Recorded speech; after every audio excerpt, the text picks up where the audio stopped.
أعوذ بالله من الشيطان الرجيم بسم الله الرحمن الرحيم يا بني آدم خذوا زينتكم عند كل مسجد وكلوا واشربوا ولا تسرفوا إنه لا يحب المسرفين قل من حرم زينة الله التي أخرج لعباده والطيبات من الرزق قل هي للذين آمنوا في الحياة الدنيا خالصة يوم القيامة كذلك نفصل الآيات لقوم يعلمون قل إنما حرم ربي الفواحش ما ظهر منها وما بطن والإثم والبغي قل إنما حرم ربي الفواحش ما ظهر منها وما بطن والإثم والبغي بغير الحق وأن تشركوا بالله ما لم ينزل به سلطانا وأن تقولوا على الله ما لا تعلمون صدق الله العظيم. Assalamualaikum warahmatullahi wabarakatuh. A'udzubillahi minasyaitonir rajim. Bismillahirrahmanirrahim. Alhamdulillahilladzi hadana li hadza wa ma kunna linahtadiya laula an hadanallah.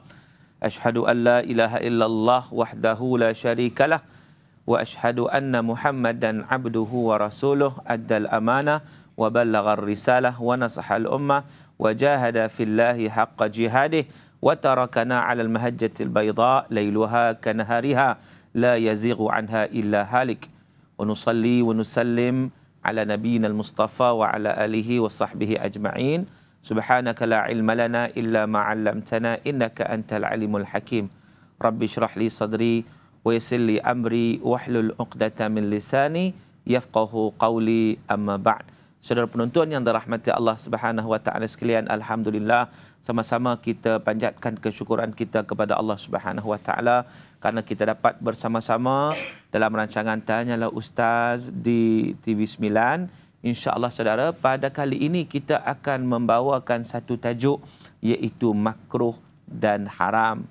Dan bersama-sama saya, para penonton di rumah sudah tentunya, dan juga para penonton di studio pada kali ini yang datang daripada Taiping, Perak Darul Ridwan, iaitu Persatuan Ibu Tunggal Kebangsaan Malaysia Parlimen Taiping. Apa khabar semua?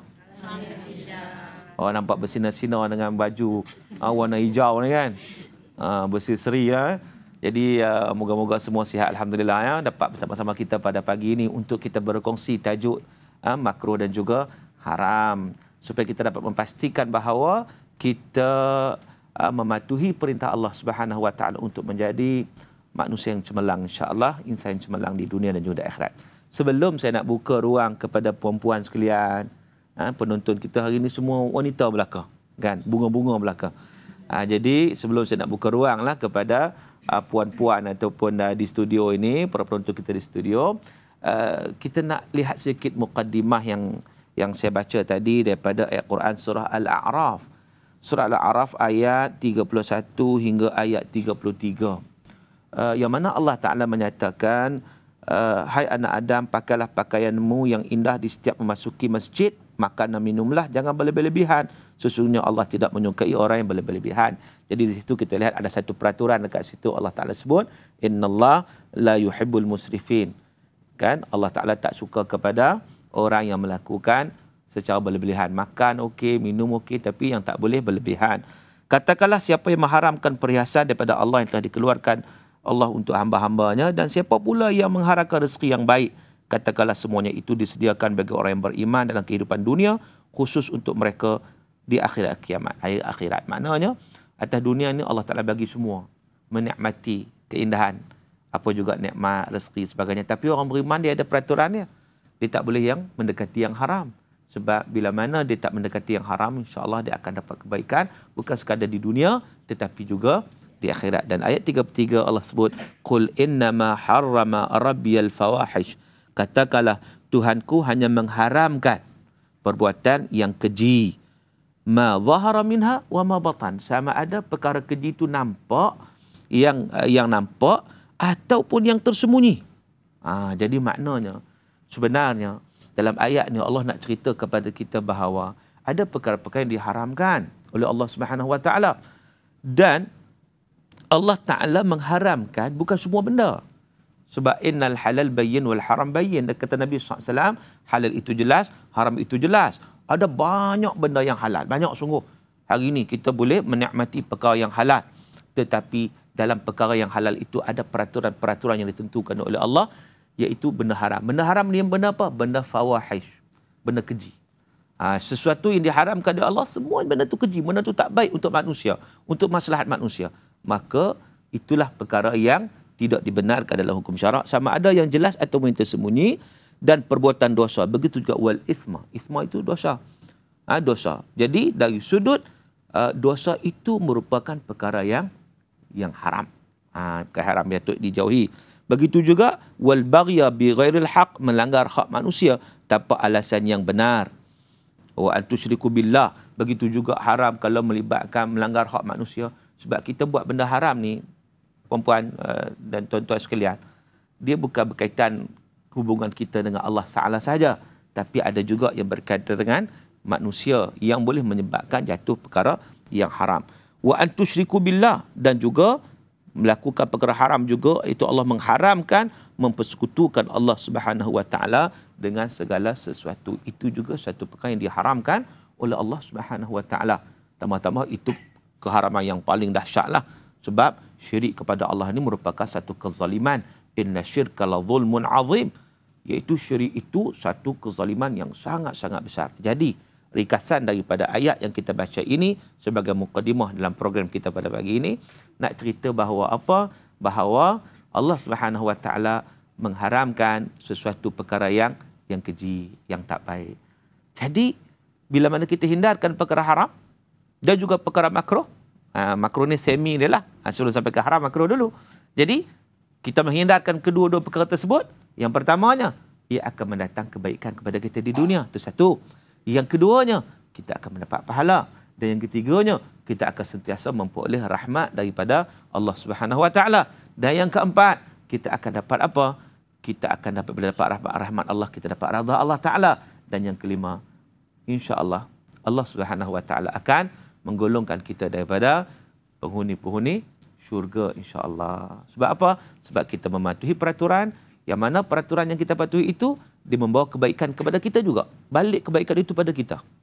Iaitu kebaikan pada kita di dunia dan juga kebaikan pada kita di akhirat, insya-Allah. Baik, itu sebagai satu mukadimah, dan sekarang saya nak buka persoalan kepada puan-puan yang berada di studio ni. Sesiapa yang nak bertanya dipersilakan.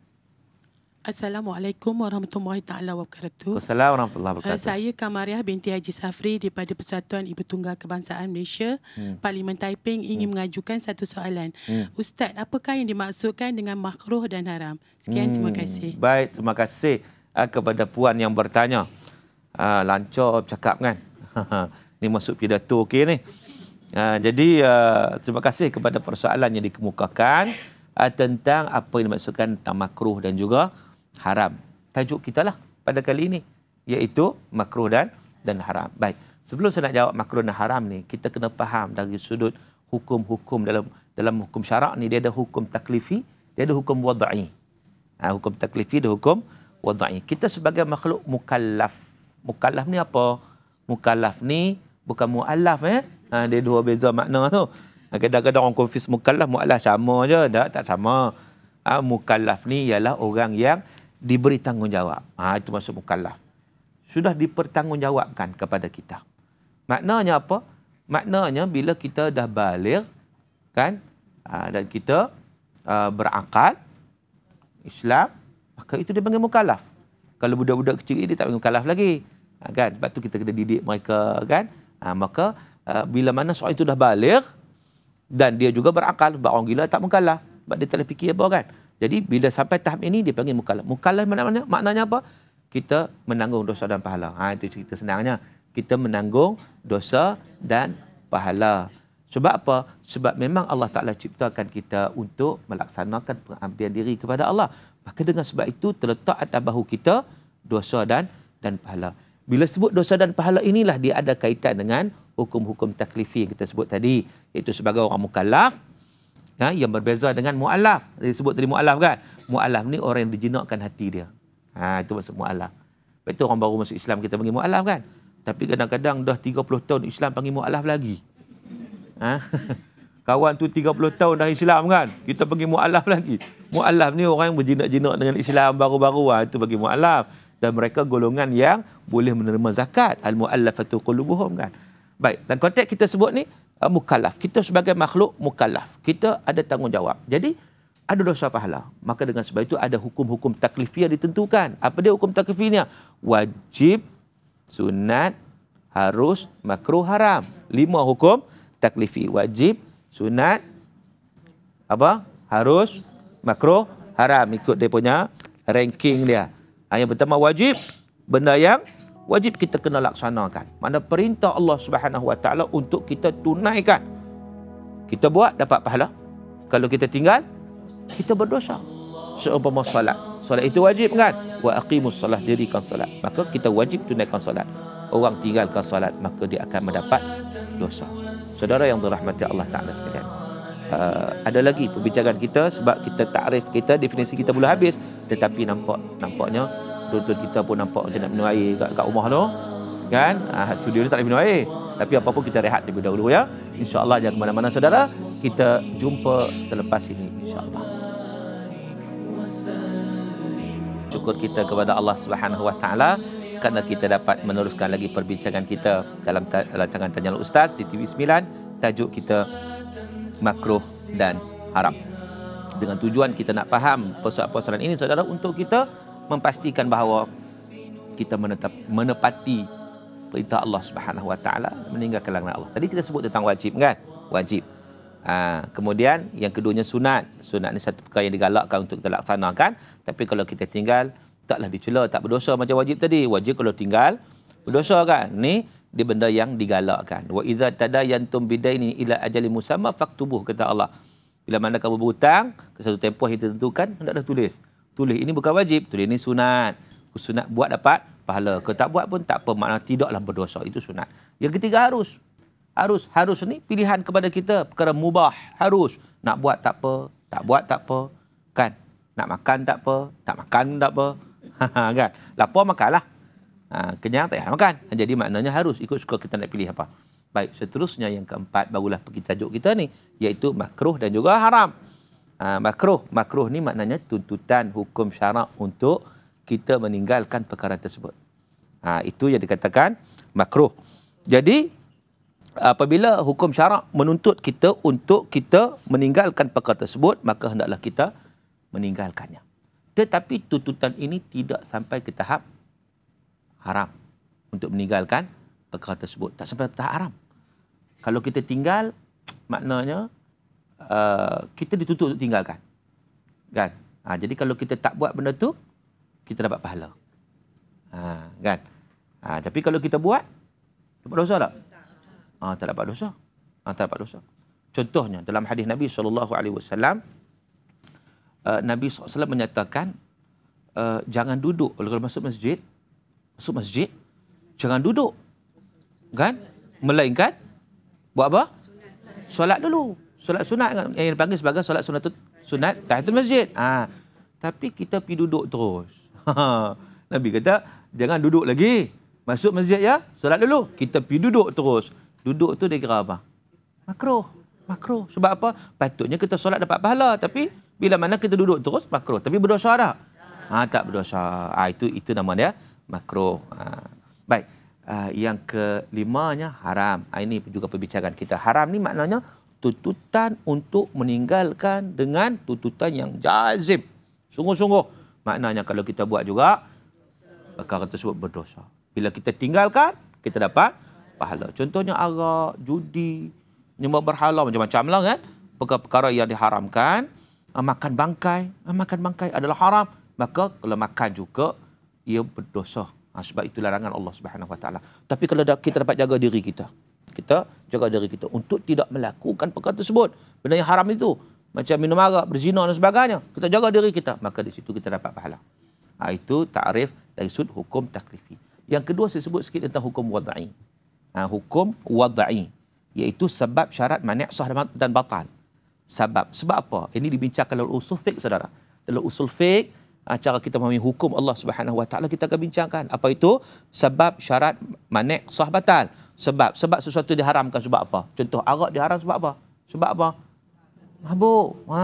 Sebab kalau kita lihat Allah sebutlah tadi dalam ayat yang saya baca tadi kan, qul innama harrama rabbiyal fawahish. Allah Taala haramkan benda yang buruk, benda yang keji. Jadi kita tahu sebab yang tak boleh ni sebenarnya dia arak tadi dia memudaratkan, dia mabuk. Begitu juga kalau kita sebut hari ni dadah diharamkan, sebabnya ialah memudaratkan manusia. Yang keduanya syarat. Syarat. Contohnya kita nak buat benda wajib, ada syarat dia. Kita nak salat, ada syarat dia. Syarat dia ambil apa? Ambil wuduk contohnya. Jadi wuduk syarat kepada solat. Kalau solat juga tanpa wuduk jadi haram balik. Nampak? Walaupun solat itu wajib, maka ada syarat yang perlu dipatuhi. Yang ketiga mani'. Mani' apa? Mani' halangan. Ni orang perempuan kan. Perempuan ni ada halangan dia. Contoh, solat itu wajib. Ya, nak solat. Baru nak solatnya ada turun darah ataupun datang bulan. Kan? Datang bulan. Uzur bagi wanita. Maka itu mani' yang menghalang. Solat juga haram, berdosa. Sebab apa? Sebab ada mani' dia. Ada yang menghalang dia untuk melakukan perkara tersebut. Yang keempat, sah. Sah ni makna apa? Kita buat sesuatu itu menuruti dia punya syarat-syarat dia, rukun-rukun dia. Sahlah. Yang kelima, dalam hukum wadai dipanggil batal. Batal ni maknanya bila mana kita buat sesuatu itu tak kena dengan rukun, tak kena dengan syarat. Solat tadi tak ambil wuduk contohnya. Solat tak ambil wuduk, tak kena syarat. Maka tak bolehlah tak tutup aurat, tak menghadap kiblat. Solat pula tak rokok terus sujudnya. Nak express punya pasal kan? Ataupun tidak ada tamak-ninah dalam solat, tak ada tamak-ninah. Maka itu semua solat-solat walaupun dia tunaikan juga, tetapi dia dianggap sebagai batal sebab tidak menepati syarat-syaratnya. Baik, itu secara ringkas untuk kita memahami tentang istilah-istilah yang melibatkan dalam hukum. Dalam hukum iaitu ketika mana kita berurusan ataupun kita melakukan sesuatu perkara yang berada di atas dunia ni. Jadi fokus kita makruh dan juga haram yang telah saya sebutkan tadi. Wallahu ta'ala alam. Baik, saya nak buka pula soalan seterusnya kepada para penonton kita. Silakan. Assalamualaikum warahmatullahi wabarakatuh. Ya, waalaikumsalam warahmatullahi. Saya Wan Hajah Cik Yun binti Abdullah. Ingin mengajukan satu soalan kepada Ustaz. Apakah hikmah disyariatkan hukum hakam dalam Islam? Puan Hajah Cik Yun ya.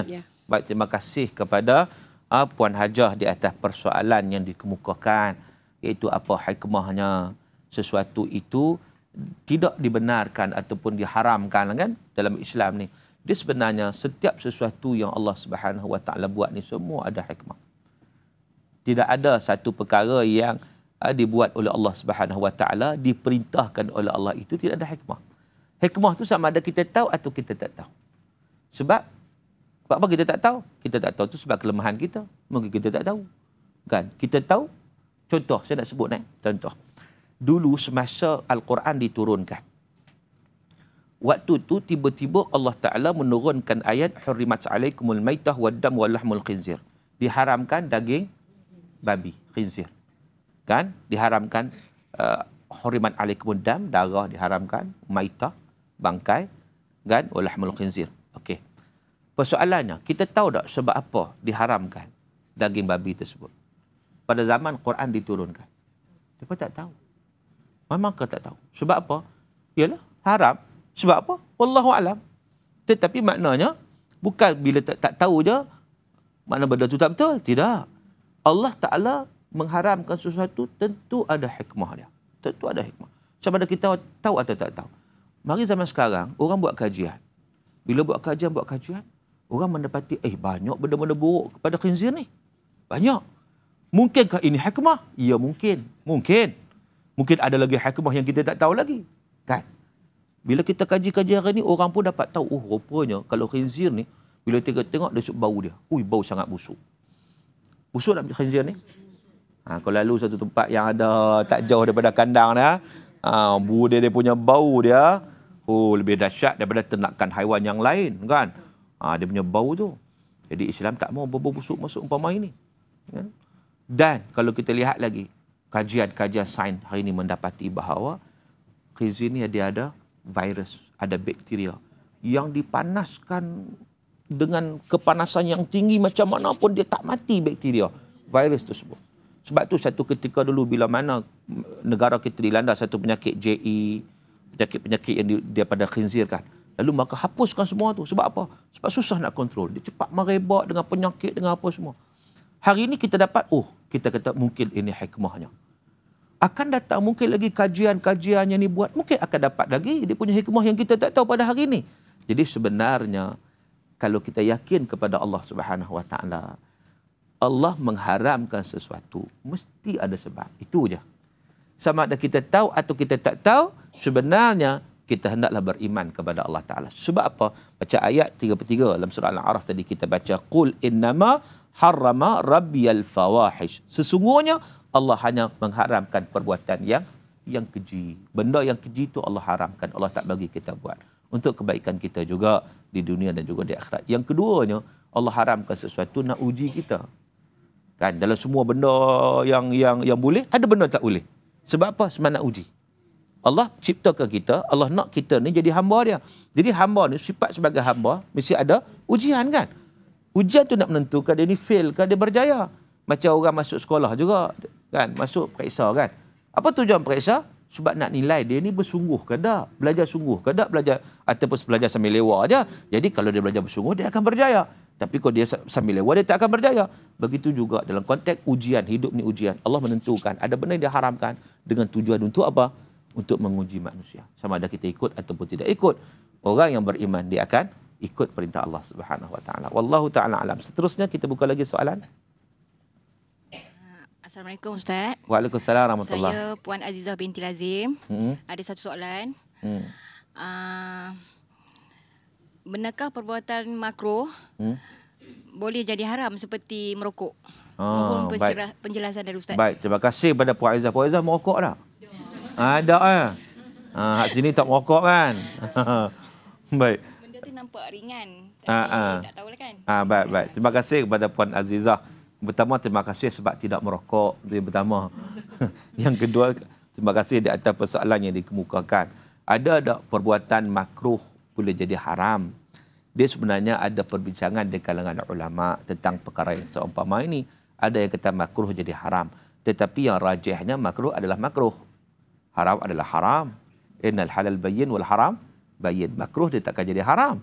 Kecuali perbuatan makruh itu membawa kepada yang haram. Contohnya dia buat itu memudahkan dia buat yang haram. Mula buat makruh dulu. Kemudian dia biasa tak apalah buat haram terus. Bila buat haram baru jadi haram. Cumanya bila tadi contoh seperti merokok. Persoalan merokok ni makruh ke haram? Ada yang kata makruh, ada yang kata haram. Baik, ini kita nak kena faham konsep dia. Sebab ramai yang tanya orang isap rokok, dia kata makruh. Dia tak kata haram. Tanya orang tak isap rokok, dia kata haram. Maka kita kena lihat konsep dia. Jadi ada yang kata rokok ni makruh. Nak haram macam mana dia kata makruh? Baik, yang pertamanya yang kata makruh itu, makruh apa maksud dia? Yang dibenci. Makruh ni perkara yang dibenci. Mau tak kita buat satu perkara yang dibenci? Buat pula hari-hari betul? Kalau buat sekali-sekala tu tak apa lagi kan? Ni hari-hari. Kalau isap rokok di sehari 20 batang, 20 kali sehari. Mana melakukan perkara yang dibenci? Kalau orang kata makruh, kalau yang kata makruh. Tetapi saya kata bahawa hukumnya bukan makruh. Sebab apa? Sebab rokok ni tuan-tuan, dia kata dak ustaz, dia kata ada dalam kitab ni, dia tunjuk kitab kan. Ada lah kitab-kitab lama, kitab-kitab Jawi dulu sebut ni rokok makruh. Kita tengok kitab tu tahun bila, ulama sebut zaman bila. Zaman dulu yang orang kita waktu itu, dia isap rokok daun. Dia ambil daun nipah tu kan, tu dia sebelum turun bendang kan. Typing ada bendang, tak tahu? Kan, ada bendang kan. Sebelum turun bendang apa semua tu, dia gulung. Tu dia hisap kan. Rokok yang seumpama itu, kalau kita tengok dalam kitab-kitab lama, dia kata makruh, dia merujuk pada kitab rokok yang jenis macam tu. Tetapi sekarang ni, tuan-tuan, satu rokok ada 4,000 racun. satu rokok, satu batang. Haduk jual sekarang. Satu batang rokok ada 4,000 racun. Macam-macam racun dalam tu ada. Racun ubat gegat, ada pengawet mayat pun ada. Tar, nikotin. Siapa nak jadi mayat dulu silakanlah. Kan? Cuma faedahnya orang kata lah, Wallahu'alam, orang kata siapa isap rokok dia tak beruban. Itu faedahnya lah. Siapa isap rokok dia tak beruban. Sebab apa tak beruban? Sebab mati dulu sebelum beruban. Itu makna dia. Sebab apa? Sebab dia mudarat, dia ambil racun. Dia ambil racun. Jadi maknanya, tuan-tuan dan rahmati Allah Ta'ala sekalian. Jadi, ada 4,000 racun. Sebab itu Majlis Fatwa Kebangsaan Malaysia pun telah mengeluarkan fatwa mengharamkan rokok. Kalau tak silap saya tahun 1995, kalau tak silap. Mana lama dah. Kan? Begitu juga fatwa-fatwa Saudi, fatwa-fatwa Mesir bila merujuk kepada rokok yang ada sekarang. Dan juga rokok itu juga ada mudarat yang lain lagi. Apa mudarat yang lain lagi? Saudara, jangan ke mana-mana. InsyaAllah kita sambung selepas ini. Kita berehat lebih dahulu. Kita jumpa selepas ini, insyaAllah.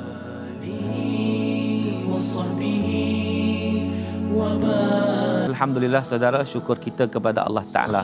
Kita dapat meneruskan lagi perbincangan kita dalam rancangan Tanya Ustaz di TV9. Tajuk kita makruh dan haram. Saya nak sambung perbincangan tadi, jawapan tadi sebelum saya nak buka soalan yang baru kepada para penonton sekalian, iaitu penonton di studio, iaitu tentang rokok tadi. Sebab ada kata-kata makruh tu, dia sebenarnya bukan makruh, dia adalah haram bila merujuk kepada rokok pada hari ini. Dan rokok itu juga memudarat yang sangat-sangat nyata. Dan tadi masa rehat tadi ada penonton kita di studio ni bagi tahu ada di antara mereka suami mereka jadi ibu tunggal tu sebab bercerai mati, bercerai mati, yang meninggal dunia bila cek doktor cek rupanya kerana rokok yang dah serap masa sampai menyebabkan jantung jadi masalah. Jadi tuan-tuan yang dirahmati Allah, saya pernah jumpa ada seorang lah, pengalaman lah, ada seorang di desa rokok kuat, sangat kuat. Kemudian doktor dia buat bypass jantung lah, buat bypass. Doktor kata kamu kena tinggal. Kan? Kalau tidak kamu lagi teruk ni sebab buat bypass teruk dah ni. Maka ketika tu dia pun berazam nak tinggal. Berazam nak tinggal tu sebab bukan tengok pada hukum Allah Ta'ala, tapi kerana takut berlaku jantung dan masalah lagi. Sebab dah buat bypass dah. Dia kata, Ustaz, dia kata saya pun memang berazam. Tapi Ustaz, berat, dia kata berat. Sebab apa? Setahun saya tak boleh duduk tepi orang isap rokok. Bau wangi, dia kata. Bau wangi rokok tu. Jadi orang isap rokok je bahasa lebih dekat kan. Jadi dia punya ketagih tu. Dia boleh mengalir dalam darah kan. Dia benda ketagihan tu, tar, nikotin dan sebagainya itu. Jadi dia kata selepas 1 tahun barulah saya bau rokok itu busuk. Sebenarnya busuk pun, kan? Maka dengan sebab itu dia bau wangi. Jadi kena ada mujahadah. Sebab apa? Kita letak kat situ, ia adalah haram. Dan memang kau tengok dalil-dalil wala tulqu bi aidikum ila tahlukah, jangan campakkan diri kamu dalam kebinasaan. Ayat ini walaupun cerita tentang perkara lain tetapi boleh dikaitkan dengan apa-apa perkara yang berkaitan dengan nak membinasakan diri sendiri, tak boleh. Wala tubadzir tabdzira, jangan membazir. Rokok juga membazir. Ada orang sanggup tak beli susu anak, beli rokok. Duit tak cukup kan? Duit tak cukup. Tapi bila bertembung antara dua kepentingan itu, rokok kan susu anak, dipilih rokok lagi.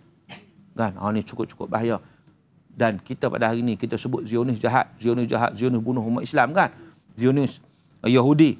Tuan-tuan tahu bahawa sumbangan yang terbesar antara rokoknya kepada Zionis, kepada Yahudi. Di mana sensitiviti kita terhadap agama. Ini masalahnya. Sebab itu kalau orang dia kata okey, macam mana nak isap rokok juga? Baik. Ada cara dia nak isap rokok. Pergi cari rokok yang ada tanda halal. Kalau ada rokok yang ada tanda halal daripada JAKIM, silakan isaplah. Kalau ada lah, pergi cari. Sebab apa? Sebab kita pada hari ini nak tengok hal haram, kita tengok dari sudut itu juga kan. Tengok ada, kalau kita pergi kedai supermarket pun kita tengok ada halal tak? Ada halal kita ambil kan. Ada cop halal daripada JAKIM. Kalau tak ada halal, kita tak ambil. Jadi pergi cari. Kalau ada rokok, ada cop halal, silakan. Tapi kalau tak ada cop, maknanya apa? Maknanya haram lah. Maka dengan sebab itulah kita menjauhkan diri daripada perkara yang haram supaya kita ini diridai oleh Allah Subhanahu Wa Taala. Insya-Allah kalau kita ada kekuatan untuk mematuhi perintah Allah Taala, Allah Taala akan memberi kebaikan dalam kehidupan kita di atas dunia ini dan apatah lagi di akhirat, insya-Allah. Wallahu taala alam. Baik, saya nak buka lagi soalan kepada para penonton kita, silakan. Ya. Assalamualaikum warahmatullahi wabarakatuh. Assalamualaikum warahmatullahi wabarakatuh. Saya Hajah Madiah binti Maisa. Untuk ingin mengajukan soalan kepada Ustaz lah. Ya, ya. Mengapa kita dituntut untuk menjauhi perkara makruh dan haram? Baik, itu saja ya. Terima kasih ya saja. Baik, terima kasih kepada puan yang bertanya. Sebab apa kita dituntut untuk menjauhi perkara-perkara yang makruh dan haram? Yang pertama, perkara makruh dan haram benda yang tak elok. Kita dituntut untuk tinggalkan benda-benda yang tak elok. Tidak ada yang elok. Contoh, syirik pada Allah elok tak syirik? Syirik tak elok. Sebab orang yang paling bodoh dalam dunia adalah orang yang tidak mengenal Tuhan dia. Dia tak tahu siapa Tuhan dia. Dia syirik kepada Allah Ta'ala. Dia anggap macam-macam. Boleh kadang-kadang orang main kat rumah aja jual cincin. Ni puan, ni cincin ni daripada Mekah. Oh, sebut daripada Mekah. Nak bagi nampak kemas kan daripada Mekah ni. Cincin ni kalau pakai kan orang tengok kita berkenan. Contohnya orang tengok kita berkenan, dia ada aura dari cincin ni, dia boleh tarik orang. Yang keduanya, kita kalau ada susah-susah apa semua, dia ni juga melapangkan rezeki kita. Kan? Tuan-tuan, benda ni haram. Sebab apa? Syirik. Yang kedua, kita berada dalam keadaan tahyul khurafat, menyebabkan kita hanyut dalam keadaan yang memburukkan diri kita sendiri. Kita percaya benda pelik-pelik. Jadi itu sebab tu benda haram kita kata, dia benda tak elok. Benda yang diharamkan kepada kita, benda yang tak elok. Tak elok pada kehidupan kita dunia, juga tak elok di sisi Allah Subhanahu Wa Taala. Allah tak suka pada benda macam tu. Macam juga orang minum arak. Minum arak kan? Minum arak ni dia mabuk, dia boleh buat macam-macam. Kan? Dia boleh bunuh orang. Kan pernah berlaku atas satu dia masuk dalam surat khabar atas flight. Mabuk sampai tu rasa dia ganggu habis orang. Terpaksa orang pula nak pegang dan jadi satu macam pula kan. Jadi makna dia memudaratkan orang lain. Berjudi contohnya haram. Elok ke tak elok berjudi ni? Pilih tanya siapa pun berjudi, dia ketagih, tapi ketagih benda yang tak elok. Awak kan dia kaya akan dengan berjudi, habis lintang pukang dengan keluarga ditinggalkan, dengan jadi masalah kewangan mula kenalah sekali dua kan. Lepas tu yang tak kena tu berkali-kali. Jadi benda yang diharamkan semuanya benda yang tidak elok, tidak baik dalam kehidupan kita. Sebab itu kita lihat hikmah yang sangat besar. Kita kena jauh benda-benda tak elok tu. Sebab apa? Sebab sebagai manusia ada kemuliaan. Kita ada kemuliaan. Kita bukan haiwan. Kan? Yang tak boleh tak ditaklifkan kepada mereka hal haram. Tapi kita ada hal haram, makanan pun. Kita diharamkan makan benda yang tak elok. Kulu mimma fil ardi halalan tayyibah. Makan di atas dunia ni halal dan juga baik. Benda-benda yang tak elok jangan makan. Pasal apa? Pasal dia memberi mudarat kepada kita. Maka dengan sebab itu kita ada peraturan-peraturan. Bukan pantang tengok makan. Tengok pula tu dia tikuih goreng berempah. Kan? Tikuih goreng berempah. Tu dia nampak syok kan. Asalkan ada makan. Sedangkan benda tu jijik di rumah kita kalau tikuih kan. Jijik tak jijik? Habis. Kita katakan benda-benda kotor. Benda-benda kotor. Islam tak mau kita ni terlibat dengan benda-benda kotor. Jadi maka dengan sebab itulah kita di antara hikmah kita sebut kita diperintahkan untuk menjauhi benda-benda yang haram sebagai contoh, sebagai memberi kebaikan kepada diri kita. Sebab benda-benda haram benda tak elok. Yang keduanya adalah insya-Allah untuk mendapat rahmat daripada Allah Subhanahu Wa Taala. Allah akan memberi kebaikan. Kita dapat kebaikan, Allah bagi kebaikan. Sebab apa? Sebab kita lulus ujian yang ditentukan oleh Allah Ta'ala. Wallahu a'lam. Baik, saya buka lagi soalan, persilakan. Assalamualaikum warahmatullahi wabarakatuh, Ustaz. Waalaikumsalam warahmatullahi. Saya ingin kemukakan soalan. Ya. Apakah kesan pada kita bila melakukan perkara yang haram? Baik. Terima kasih kepada puan yang bertanya. Kalau buat benda haram, apa kesan dia? Kesan dia apa? Kesan dia antaranya ialah apa? Doa kita tak diterima oleh Allah Ta'ala. Kan doa ni senjata orang beriman. Ad-doa silahul mu'min. Doa kata Nabi, silah, senjata bagi orang yang beriman. Ad-doa mukhul ibadah. Doa itu otak kepada ibadat. Makna asas kepada ibadat. Doa ini. Tetapi doa orang yang terlibat dengan haram, doa mereka tak diterima. Sebagai contoh, hari ini kita tengok masalah hari ini macam-macam berlaku kan. Masalah sosial berlaku, anak-anak tak dengar cakap, degil, terlibat dengan pelbagai masalah. Mereka menghadiri konsert-konsert hiburan yang keterlaluan. yang kadang-kadang terlibat pula dalam konsert-konsert tu, bercampur laki-laki dan perempuan. Ada yang siap minum arak pun ada yang terlibat pil ekstasi, pil kuda, pil krokodil, macam-macam pil yang ada pada hari ini kan. Semua itu merosakkan. Jadi sebenarnya kalau kita lihat perkara-perkara tersebut, ianya sesuatu memberi kesan yang buruk terhadap diri kita benda itu. Sebab tu kesan ini, orang yang terlibat dengan haram, yang pertama memang buruklah. Yang kedua, doa dia kita sebut kan. Kita berdoa kepada Allah Ta'ala. Ya kan, sebab apa doa kita nampak macam susah nak dikabulkan. Sedangkan Allah sebut, ud'uni astajib lakum. Doa ke aku akan tunaikan. Cek-cek balik, rupanya kita ada buat benda haram. Sebab Nabi sebut. Nabi kata, sebab antara doa yang dimakbulkan atau doa yang mustajab ni, doa orang musafir, doa mak dan ayah pada anak dia, doa orang berpuasa, doa yang dianiayai, sebagainya. Tapi Nabi sebut sebagai satu contoh dalam hadis, Nabi cerita hadis yang panjang. Nabi kata seorang lelaki ni, dia bermusafir. Musafir kan masuk dalam yang mustajab doa kan. Dia bermusafir jauh, nampak kusut masai, penat, letih. Lalu dia angkat tangan kepada Allah, ya Rab, ya Rab, ya Rab, ya Allah, ya Allah, ya Allah. Minta tolong kepada Allah Ta'ala. Apa kata Nabi? Nabi kata, wa mat'amuhu haram, wa mashrabuhu haram, wa malbasuhu haram, wa ghudhiya bil haram, fa anna yustajabulah. Dia duduk minta kepada Allah, ya Allah, ya Allah. Sedangkan Nabi kata makanannya haram, minumannya haram, pakaiannya haram, yang masuk dalam mulut dia daripada sumber yang haram. Bagaimana nak dimakbulkan doanya? Jadi maknanya di situ, antara kesan yang sangat-sangat besar ialah bila terlibat dengan haram ini, ialah apa? Doa tak diterima oleh Allah Subhanahu Wa Taala. Dan kesan seterusnya juga kalau kita tengok, ianya menyebabkan benda haram ni dekat dengan neraka. Dan benda haram ini macam disebutlah hadis Nabi, kullu lahmin nabata min haram fannaru aulabi. Setiap daging yang tumbuh daripada sumber yang haram, kalau kita terlibat dengan haram, fannaru aulabi, nerakalah yang selayaknya baginya. Walaiyazubillah. Dan orang yang terlibat dengan haram ini, syaitan mudah menguasai diri dia. Itu yang jelasnya. Syaitan mudah menguasai diri dia. Sebab apa? Sebab dalam hadis Nabi sebut, inna syaitan yajri fi bani adam majrad dam atau kama qala. Syaitan ni dia boleh mengalir dalam tubuh badan manusia lalui saluran darah. Jadi kalaulah contohnya darah itu daripada darah yang haram. Tadilah sumber-sumber yang haram tadi kan menyebabkan terbinanya darah kan. Kita makan nasi pun dia akan menyebabkan dengan nasi itu jadinya darah kan. Darah daging dalam tubuh badan kita.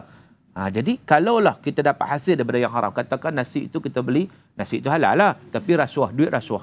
Ataupun duit riba. Kan? Jadi haram itu walaupun beras itu halal, nasi itu halal, tapi sumber yang haram, kira juga. Dia menjadi darah daging kita, darah yang mengalir itu tuan-tuan. Syaitan dia boleh mengalir darah. Jadi darah yang haram ini memang magnet lah dengan syaitan. Maka dengan sebab itu dia heran, sebab apa aku susah nak buat kebajikan ni. Nak solat berasa liat, payah. Nak qiyamul lail patah lagi susah.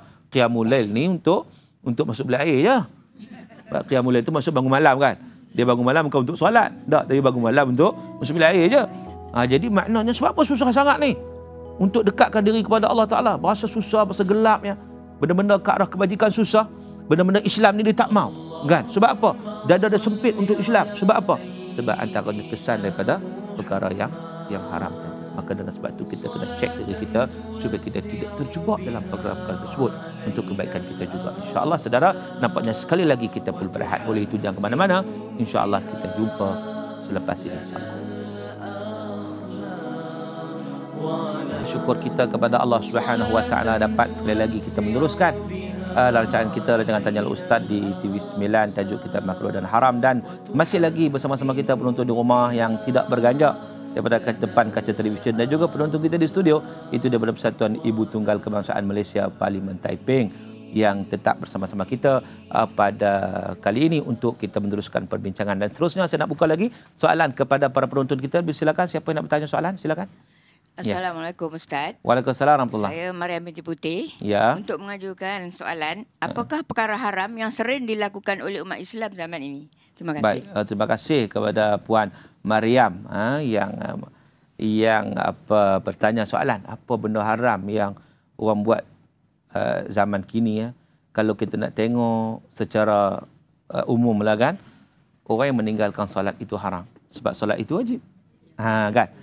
Hari ni kalau kita tengok ramai solat ke ramai tak solat? Kan? Ramai solat atau ramai tak solat.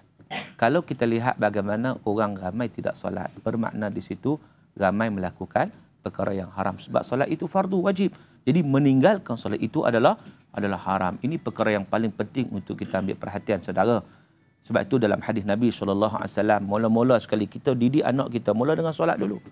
Walaupun kita hari ni kadang-kadang ibu bapa ni dia didik anak dengan puasa dulu. Dia puasa, yalah puasa itu juga wajib. Meninggalkan puasa itu haram kan. Tetapi puasa ni setahun sekali. Dan ni solat hari-hari. Kalau tak ambil berat solat hari-hari ni, maknanya bagaimana daripada subuh sampai ke malam dia melakukan perkara yang haram. Daripada subuh sampai ke malam dia melakukan perkara yang haram. Maka dengan sebab itu solat itu perkara yang perlu diberi perhatian. Nabi kata muru auladakum bisalah wa hum abna sab'i sinin. Suruh anak kamu solat umur 7 tahun. 7 tahun kena suruh dah. Wadribuhum 'alaiha wa hum abna 'ashirin. 10 tahun tak nak solat, boleh guna rotan, boleh pukul. Bukan pukul untuk mencederakan, tidak, untuk mengajar. Maka di situ nak menunjukkan bahawa itu antara penekanan yang perlu diberikan. Sebab kata-kata pada hari ini ada ramai lagi dalam kalangan ramai duk solat dah, alhamdulillah, ramai dah yang ada kesedaran, alhamdulillah. Cumanya ada lagi mereka yang tidak menaikkan solat. Kalau dalam konteks wanita lah, ni sebab tempat saya ada ramai wanita kan, ramai lagi yang tidak tutup aurat. Ramai lagi. Ataupun kita kata tutup aurat dengan tidak sempurna. Asalkan pakai tudung, dia kata aurat. Aurat ni bukan tudung saja, aurat datang secara package. Secara package. Maka dengan sebab itu, aurat juga mestilah diberi perhatian dalam kehidupan kita pada hari ini. Dan kalau kita lihat lagi, kadang-kadang ada orang yang dia tidak pernah perhati langsung makanan yang nak makan. Halal, haram dan sebagainya. Kan? Begitu juga kadang-kadang benda haram yang juga terlibat. Kalau kita tengok dalam kalangan remaja lah. Kerja sosial yang maka terlibat. Kerja sosial itu perkara haram. Kan? Jadi di situ hendaklah kita ambil perhatian supaya kita tak termasuk dalam golongan tersebut. InsyaAllah. Wallahualam. Saya buka lagi soalan, silakan. Bismillahirrahmanirrahim. Ya. Assalamualaikum warahmatullahi taala wabarakatuh. Wassalamualaikum. Saya ingin bertanya Ustaz, apakah perkara makruh dalam solat? Makruh dalam solat. Ya. Baik, terima kasih kepada puan yang bertanya. Terima kasih. Makruh dalam solat ni cerita bab solat. Sebab tadi kita cerita ramai tinggal solat. Baik, orang yang tak laksanakan solat ada benda makruh. Yang pertamanya benda makruh dalam solat ini ialah bila mana dia meninggalkan perkara sunat dalam solat. Itu yang pertama. Yang keduanya benda makruh dalam solat ni ialah kita melakukan perkara-perkara yang makruh. Contohnya solat duk perhati orang. Solat patut tengok tempat sujud kan. Orang lalu dia tengok. Tengok siapa sebelah aku ni datang solat jemaah kan. Nak tengok sebelah itu merupakan perkara makruh. Ataupun dia paling ke atas tengok langit. Juga merupakan perkara makruh. Ataupun ketika solat ni dia sujud, dia macam anjing duduk. Dia merapatkan daripada sini sampai sini kan. Sujud begitu. Kadang orang tak perasan. Dia kena angkat. Jadi itu juga merupakan perkara-perkara makruh. Kan? Begitu juga makruh solat ketika mana makanan sudah dihidangkan. Makanan dah ada. Sedap ya. Jadi orang pun qamat. Nak solat dulu ke nak makan dulu ni? Ada orang yang kononnya dia tak belajar. Dia kata solat lebih utama. Dia kata solat, makan tak apa, lepas ni pun tak apa. Ni kita nak ikut hukum Allah Ta'ala ni kata. Kena faham dalam hadis Nabi SAW pun dinyatakan tentang kalau makanan sudah dihidangkan, makan dulu. Al-asya' qabla al-isya'. Asya' makan malam, qabla isya' sebelum solat isya'. Kan? Asya' makan malam, isya' solat isya'. Al-asya' qabla al-isya'. Makan sebelum, kalau makanan tak hidang lagi tak apalah. Kita terus solat dululah. Ni makanan dah bau kari dah. Tak lagi Allahu Akbar. Tak khusyuk lah. Sebab apa? Sebab perut tengah lapar. Makanan sedang dihidangkan. Maka dengan sebab itu makan dulu. Begitu juga makruh kalau turun solat. Begitu juga makruh dalam keadaan kita menahan nak buang air. Rasa nak buang air ni. Sayang wuduk, pergi solat dululah. Kita solat dalam keadaan tidak khusyuk. Maka solat dalam keadaan menahan buang air itu adalah makruh. Pergi selesaikan dulu. Kan? Lepas tu baru solat dengan tenang. Begitu juga solat dalam keadaan mengantuk. Mengantuk sangat-sangat ni. Tidurlah sekejap. Lepas tu barulah segar dan juga kita dapat tunaikan solat dengan baik. Tapi awas, jangan jenis orang dia tahu dah kalau dia tidur bukan sekejap. 6 jam mau tidur. Kalau macam tu habislah waktu solat kan. Maka dengan sebab itu dia kena tunaikanlah. Jadi itu antara perkara-perkara.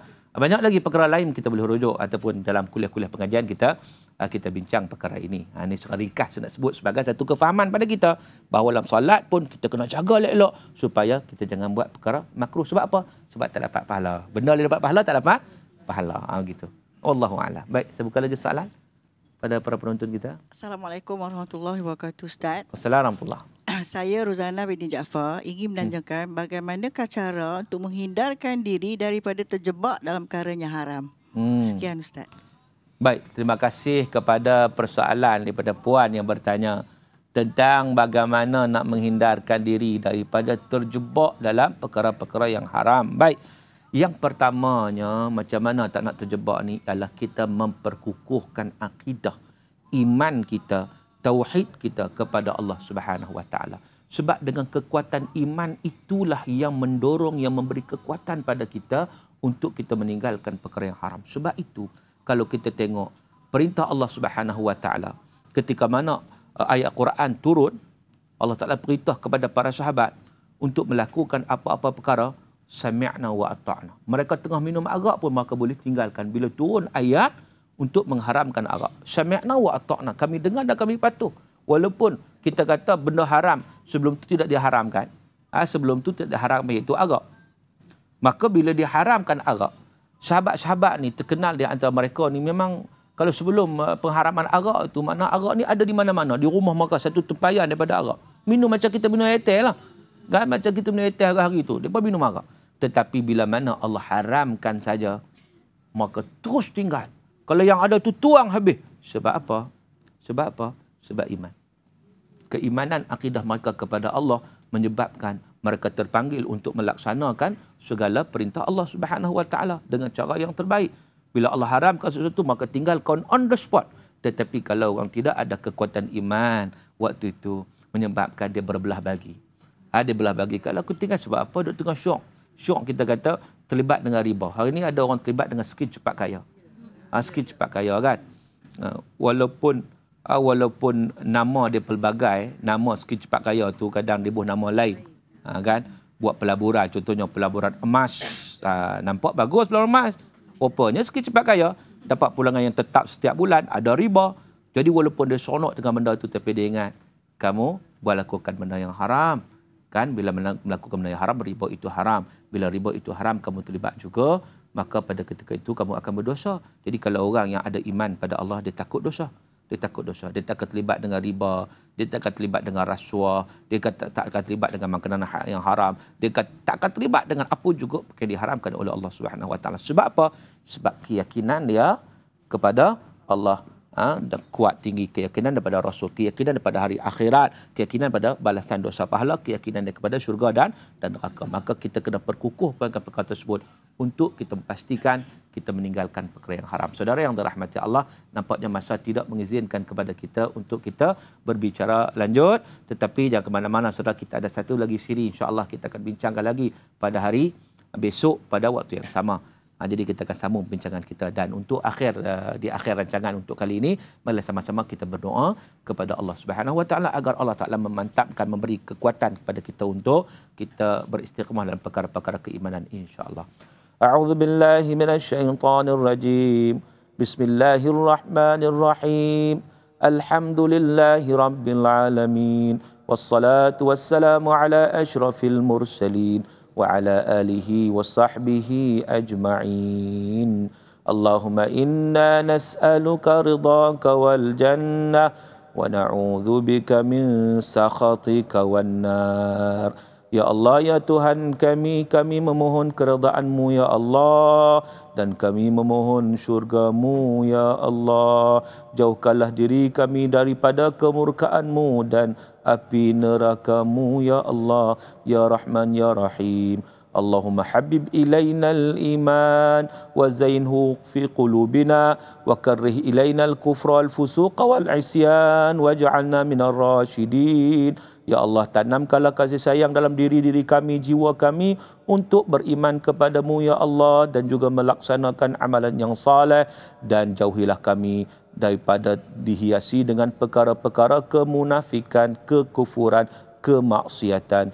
Dengan pertolongan-Mu ya Allah, berilah kekuatan kepada kami untuk menjadi hamba-Mu yang saleh, yang taat kepadamu. اللهم اجعلنا من الناجحين والفائزين والمتفوقين في الدنيا والآخرة. Ya Allah, jadikanlah kami golongan yang berjaya, yang cemerlang di dunia dan juga di akhirat. Rabbana 'alaika tawakkalna wa ilaika anabna wa ilaikal masir. Allahumma atina afdhala ma tu'ti ibadaka as-salihin. Rabbana atina fid dunya hasanah wa fil akhirati hasanatan wa qina azaban nar. Wa sallallahu ala sayyidina Muhammadin wa ala alihi wa sahbihi wa baraka wa sallam. Walhamdulillahi rabbil alamin. Taqabbalallahu minkum. Saudara yang dirahmati Allah, jadi dengan doa itu berakhirlah rancangan kita pada kali ini. InsyaAllah kita akan sambung seterusnya pada seri yang akan datang ataupun esok hari insyaAllah. Jadi hingga kita bertemu lagi, saya sudahi dulu dengan aqulu qawli hadha wa astaghfirullahalazim li wa lakum wa billahi taufiq hidayah. Assalamualaikum warahmatullahi wabarakatuh. Allah, terangilah hidupku dengan sinarmu. Aku meraba tak berdaya, tanpa rahmatmu aku hilang. Beribu dosa telah terjadi mewarnai langkahku. Hitam diri, hitamlah hari yang lalu. Bila tanpa cahayamu gelap seluruh hidupku. Tak berdaya, tak berarti sia-sia.